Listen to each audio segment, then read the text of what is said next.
Yo les amis, aujourd'hui on se retrouve pour mes 10 pronostics de la 23e journée de Liga les gars. Et j'espère que vous allez bien, en tout cas pour ma part ça va très bien les gars. Et du coup voilà, je me suis dit ouais, pourquoi pas se lancer dans ce concept là, mes 10 pronostics des 10 matchs de Ligue 1, en l'occurrence du 6 et du 7 février 2021. Donc les gars, accrochez-vous, prenez-vous un petit milkshake, un petit café à boire, etc. Puis let's go, c'est parti. Donc les gars, on commence avec le match de Lorient qui reçoit Reims à domicile les gars. Et tout simplement les gars, quand on prend les deux matchs, Lorient qui sort d'un nul miraculeux contre Rennes et Reims qui a fait 0-0 partout contre Angers. Voilà, je me dis, je m'attends pas beaucoup dans ce match à quelque chose. Et du coup, j'ai juste pris une cote à 1,50 les gars, c'est moins de 2,5 buts. Je pense pas qu'il y aura beaucoup de buts, mais voilà, quelque chose qui me dit que ouais, il y aura moins de 2,5 buts. Donc voilà, c'est une cote raisonnable pour ce match. Je m'attends pas beaucoup trop de ce match comme je viens de vous le dire. Donc voilà, moins de 2,5 buts. Pour une cote à 1,50, pour moi, ça fait largement le taf. On passe directement à Lyon qui reçoit Strasbourg au Parc OL à 19h samedi les gars. Et franchement, je sais pas si vous vous souvenez du match de Lyon, ça a été catastrophique en milieu de semaine, je crois que c'était mercredi. Les gars, et j'ai été très déçu de ce match, je me suis vraiment plus fait chier qu'autre chose. Mais bon, comme je vous l'ai dit, j'ai été assez content de Lucas Paqueta, mais de Karl Toko Ekambi également. Donc les gars, je me suis dit, Karl Toko Ekambi, il a marqué 3 fois contre Strasbourg, donc pour moi c'est sa victime préférée.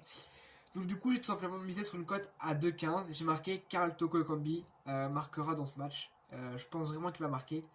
Il a marqué 3 buts en 2 confrontations, c'est plutôt pas mal, c'est une belle stat. Donc voilà, je me suis dit, Karl Toko Ekambi marquera dans ce match, je le pense vraiment. Et du coup, voilà pour ce match entre Lyon et Strasbourg. Maintenant, les gars, on s'attaque à Lens qui reçoit le Stade Rennais qui a fait nul contre Lorient, j'allais nous rappeler. Et de son côté, Lens qui a fait nul 2 buts partout contre Marseille. Donc, les gars, je me suis dit, je sais pas, ce match il me laisse blanc. D'un côté, t'as Rennes qui est bien, mais ça va pas trop. Enfin, c'est bon, ils sont comme ils devraient être, ils sont normaux, tu vois. Et d'un côté, t'as, franchement, pour un premier de Ligue 2, Lens, ils sont plutôt hauts, tu vois, et ils ont réussi à accrocher Paris, ils ont accroché Marseille, et nous, on a fait se faire accrocher par eux, et heureusement qu'on a marqué 3 buts assez tôt dans le match. Donc les gars, je me dis, ouais, j'arrivais pas à me trouver, tu vois, et du coup, je vais tout simplement partir sous une cote à 3,10, c'est haut, mais c'est ce que je pense. Un nul, je sais pas quels seront les résultats, 1, 2, 2, 3, 3, un nul. Je vois un nul entre Lens et Rennes parce que franchement les deux équipes se valent, tu vois. Et d'un côté tu as Lens qui est bien et qui a réussi à tenir tête à Marseille, et de l'autre côté tu as Rennes qui est bien malgré une égalisation dans les derniers instants de Lorient. Et du coup je me dis ouais, les deux équipes sont en forme, donc on va partir sur un nul entre Lens et Rennes, enfin Lens qui reçoit Rennes. Donc du coup voilà. Du coup les gars, maintenant on passe au dimanche 7 février, les matchs qui seront donc en deux journées, donc le samedi et le dimanche les gars. Et on commence avec le match de Brest face à Bordeaux les gars. Et là j'ai pas cherché à comprendre, malgré la défaite de Lille, de Bordeaux 3-0 contre Lille, et Brest qui a fait 2-2 partout contre Strasbourg les gars. Je me dis que malgré la défaite de Bordeaux, Bordeaux va gagner ce match. Pourquoi? Parce que même avant ce match, Bordeaux montrait de l'envie, un beau jeu, euh, ça envoyait vers l'avant, ça marquait, etc. Honnêtement, entre vous et moi, je voyais pas Bordeaux gagner contre Lille, ça c'était assuré, mais d'office. Mais Bordeaux reste une belle équipe à l'heure actuelle, qui pourrait être selon moi plus haut au classement, mais c'est déjà bien pour eux, tu vois. Et franchement, dans les derniers matchs qu'ils ont fait, c'était plutôt pas mal. Ils attaquaient, défendaient bien, ils étaient parfaits. Avec surtout un excellent Arten Ben Arfa, les gars. C'est franchement, le déclenchement de Bordeaux, c'est grâce à Arten Ben Arfa. Vous allez m'insulter dans les commentaires, je sais, mais voilà, c'est ce que je pense. Donc du coup, les gars, j'ai pas cherché à comprendre. Je me suis dit, Bordeaux va remporter ce match. Quand on voit que Brest, en ce moment, ça va extrêmement mal. Bordeaux, qui malgré sa défaite 3-0 contre Lille, il reste sur 2 ou 3, 4 victoires, je sais plus combien. Voilà, je me dis simplement que Bordeaux va remporter ce match, sûrement. Et du coup, j'ai tenté la cote à 2,85, la victoire de Bordeaux. C'est net, c'est précis, il n'y a pas de bavure. C'est simple, comme le monde. Maintenant, les gars, on s'attaque au match Montpellier qui reçoit Dijon à domicile. Et Montpellier qui a récupéré Andy Delors ou Gaëtan Laborde, je sais plus qui c'est qui était blessé et qui est revenu de blessure. Je m'en excuse, les Montpelliérains. Et du coup les gars, franchement, j'arrivais pas à trop à me décider là-dessus, je vois, parce que Montpellier d'un côté, ils vont bien mais ils vont mal. En fait, tu sais pas quand tu vas gagner, quand tu vas perdre. Et t'as Dijon qui perd, mais qui montre de belles choses sur le terrain, tu vois, comme Monique Sugar, comme etc. Des joueurs qu'ils ont à Dijon. Et donc les gars, je me suis dit, euh, contre Lyon, Dijon, ils ont été plutôt, ils attaquaient, ils attaquaient, ils attaquaient. Et donc du coup, j'ai vu une belle cote les gars à 1,70. Les deux équipes marquent. Et du coup, je pense vraiment que Dijon va réussir à marquer. Peut-être pas à gagner le match, mais Dijon marquera, je pense, au moins un but contre Montpellier. Et Montpellier marquera aussi. Donc voilà, les deux équipes marquent. Pour moi, c'est ce qui va le plus à ce match. Donc voilà, si vous voulez y aller, allez-y, c'est parfait. Pour moi, c'est la cote qui correspond le plus à ce match-là. Ensuite, les gars, maintenant on s'attaque au match de l'OGC Nice qui reçoit Angers à domicile, les gars. Et franchement, les gars, j'ai pas cherché à comprendre, j'ai mis directement victoire d'Angers.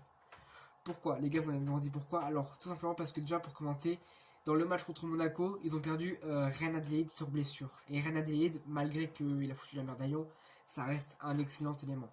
Ça a toujours été un mec qui peut te créer des occasions. Regardez le match la dernière fois, Toulouse contre Lyon. Euh, Toulouse marque et on a réussi à égaliser grâce à qui? Grâce à Reine Adélaïde. Donc voilà, moi je me dis que Nice ne gagnera pas ce match parce qu'ils ont perdu à Reine Adélaïde sur blessure. On serait pas, à l'heure actuelle, on sait toujours pas combien de temps il sera absent. Hein, c'est comme ça. Et Nice n'est pas le Nice qu'on connaissait d'avant, tu vois. Et je sais pas, c'est bizarre. Depuis qu'ils ont été en Europa League, leur défense, ils ont pris l'eau. Voilà, ils ont pris l'eau. Et d'un côté, t'as Angers qui certes perd, mais qui a une excellente attaque. Bokel, Fugini, etc. Et donc du coup, j'ai dit tout simplement la cote à 2,75, la victoire de Angers contre Nice. Tout simplement, les gars. Tout simplement. Et maintenant, les gars, du coup, maintenant on s'attaque au match entre le Nîmes Olympique et l'AS Monaco. L'AS Monaco qui reste sur une putain de remontée, les gars. Ils sont à l'heure actuelle à 3 points du PSG. C'est-à-dire que si Paris s'écroule, Monaco sera à égalité de points avec Paris. C'est waouh, les gars, c'est waouh. Depuis que Ben Yedder est arrivé à Monaco, ils ont fait une remontée. Et dire qu'ils étaient 17ème au classement l'année passée, ou il y a 2 ans, je sais plus trop. Donc les gars, pour ce match, j'ai juste pronostiqué un penalty sera marqué dans ce match. Une cote à 2,10, une cote qui correspond à ce match. On sait que Monaco se procure beaucoup de penalty. Bon, moins que Lyon, certes, ça on n'en parlera pas, mais moins. Et du coup, j'ai tout simplement pronostiqué un but sera marqué sur penalty dans ce match. Ça peut être du côté du Nîmes Olympique, ça peut être du côté de Monaco, mais tout simplement un penalty sera marqué dans ce match. C'est simple, c'est rapide, et c'est ce qui pour moi correspond encore une fois le plus à ce match. Du coup les gars, là on s'attaque aux 3 derniers matchs forcément de cette 23e journée. Et on commence du coup avec l'AS Saint-Etienne qui reçoit le FC Metz en déplacement du coup. Et les gars, j'ai tout simplement pronostiqué Metz ou remboursé si égalité. Quand on voit les 2 dernières confrontations, Metz qui reste sur une victoire 3 buts à 1 si mes souvenirs sont justes, ou 3 buts à 2, je sais plus. Et une victoire 2-0 au match aller. Donc les gars, j'ai tout simplement pronostiqué Metz remboursé si nul. Et du coup la cote elle est à 2,20. Franchement, honnêtement, entre vous et moi, je vois pas Metz perdre, c'est pas possible. Non. Non, non, non. Je vois pas Saint-Etienne aller battre Metz, c'est pas possible. Non, ça existe pas, c'est pas possible.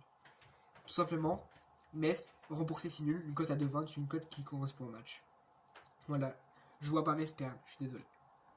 Maintenant les gars, on s'attaque au match entre le Nantes qui reçoit Lille, du coup Lille qui est en déplacement les gars, et il n'y avait pas de cotes qui m'ont beaucoup intéressé les gars, si ce n'est à part Lille ou égalité, une cote à 1,11, oui je sais c'est petit, mais à la base je voulais miser Lille, mais la cote de Lille elle est à 1,5, ça m'intéresse pas, je mise 1€, je récupère 5 euros, je récupère 5, ça m'intéresse pas tu vois. Donc là la meilleure cote que j'avais c'était Lille ou égalité, et du coup une cote à 1,11 c'est ce qui correspond le plus à ce match. Honnêtement, Lille va battre Nantes, c'est sûr. C'est sûr et certain, Lille va battre Nantes.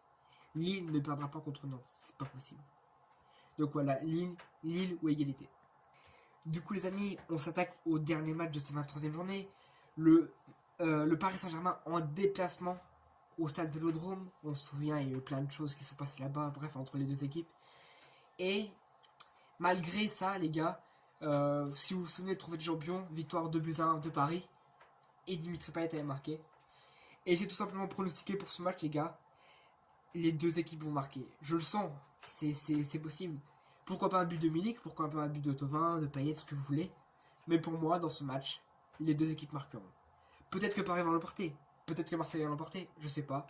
Mais pour moi, les deux équipes l'emporteront dans ce match. La cote à 1,55 me paraît et me convient pour ce match. Pourquoi? Parce que même si Marseille va extrêmement mal après la démission de André Villas-Boas, pardon, tout pour moi, je me dis qu'ils vont quand même marquer. C'est pas impossible. Paris reste sur une petite montée comme ça, malgré que c'est pas ouf, c'est pas le Paris qu'on connaissait, et encore heureux pour nous.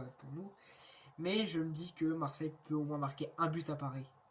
Paris marquera, ça j'en doute pas une seconde. Mais peut-être que Marseille pourra marquer un but, et du coup, ça me ferait gagner ma cote à 1,55 qui est de les deux équipes marquent. Bref les amis, j'espère que cette très longue vidéo et ce nouveau format de vidéo vous plaira. Si c'est le cas, n'hésitez pas à me dire dans les commentaires, j'en ferai certainement sur d'autres championnats tels que la Serie A, la Bundesliga, la Liga, etc. Dites-moi dans les commentaires ce que vous voulez. En tout cas, ce qui est sûr, c'est que maintenant, je ferai la Ligue 1, ça c'est sûr et certain. Vous m'attendez à me voir toutes les... Chaque fois qu'il y aura une nouvelle journée, ça pourrait être les jeudis, ça pourrait être les vendredis. Il y aura une vidéo sur les pronostics. Voilà, donc du coup, n'hésitez pas à me dire dans les commentaires ce que vous pensez de mes pronostics et qu'est-ce que vous auriez mis à ma place. Ça, c'est très important, je veux savoir. Du coup, les gars, je vais vous laisser.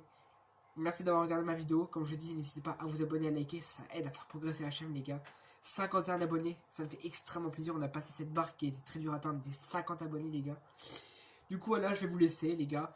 J'espère encore une fois que cette vidéo vous a plu. Ça me fait extrêmement plaisir de vous faire des vidéos. Voilà, vous répondez à l'appel, ça fait plaisir. Je vais vous laisser. Ciao.